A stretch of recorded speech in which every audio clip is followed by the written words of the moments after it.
चाहिँ हामी सही आइसकेको छौँ हाम्रो गाउँमा। यहाँनिर पाइनएप्पल काट्दै हुनुहुन्छ अर्ग्यानिक अहिले निकै गर्मी भइसकेको छ। इन्जिटर लगाएर आएको थिएँ मैले। अब म चाहिँ तपाईँहरूलाई के देखाउन चाहन्छु भन्दाखेरि हाम्रो घरको अर्ग्यानिक लिची। तपाईँहरूले देख्न सक्नुहुन्छ यहाँ लिची कसरी फलेको छ। हेर्नु यसरी फलेको छ लिचीको यति हेर्न सक्नुहुन्छ पाकिरहेको छ।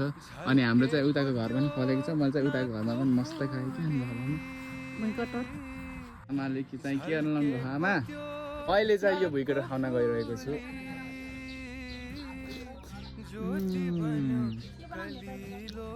बाबा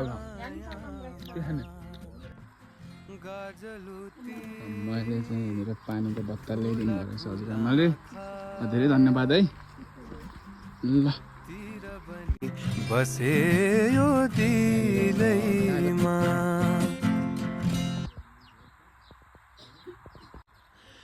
निधारको त्यो मम्मी हाम्रो भ्लग इन गर्नको लागि केही दुई शब्द बोलिदिनु न त। नमस्कार। यो बाजबारी हाम्रो यो रोहितहरू जन्मेको पुरानो गाउँ हो।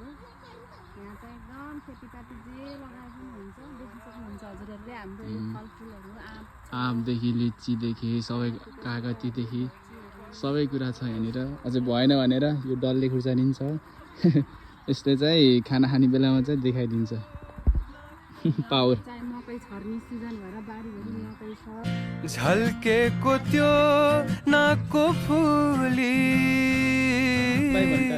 ज्योति बन्यो कलिलो मायामा गाजलुती ठुला ठुला आँखा